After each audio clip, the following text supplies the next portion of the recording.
Hello everyone, welcome back to my channel. আরও একটা mini ব্লগে তোমাদের সবাইকে স্বাগত।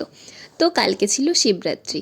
তো প্রথমে ঘরে মহাদেবের মাথায় জল ঢেলে তারপরে রেডি হয়ে চলে গেছিলাম আমাদেরই সামনে একটা মন্দিরে। ওখানেই আমি প্রত্যেক বছর শিবরাত্রির দিন জল ঢালি। তো ওখানেই চলে গেছিলাম জল ঢালতে। বাড়ি থেকে যাওয়ার সময় তো ভেবেছিলাম যে এত লেটে যাচ্ছি, খুব ভিড় হবে, বাড়ি আস্তে আস্তে অনেক রাত হয়ে যাবে। কিন্তু ওখানে গিয়ে দেখি খুব একটা ভিড় ছিল না। আমার আগে কয়েকজন ছিল, তারপরেই আমি ছিলাম। তাই জন্য ফাঁকায় ফাঁকায় ভালোভাবে মহাদেবের মাথায় জল ঢেলে আসতে পেরেছিলাম। আর এখানে আমি একা একা যাইনি, আমার সাথে আমার মা, আমার বোন দুজনেই গেছিল।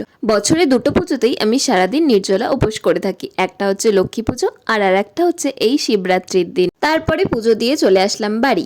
আসতে না আসতেই মা এক থালা ফল আর এক বাটি সাবু দিয়ে আমার পেটটা ভরিয়ে দিল। তো আজকের ভিডিওটা এইটুকুই। ভালো লাগলে একটা লাইক করে দিও আর চ্যানেলটাকে একটা সাবস্ক্রাইব করে দিও। দেখা হচ্ছে আবার নতুন কোনো ভিডিওতে, ততক্ষণের জন্য বাই।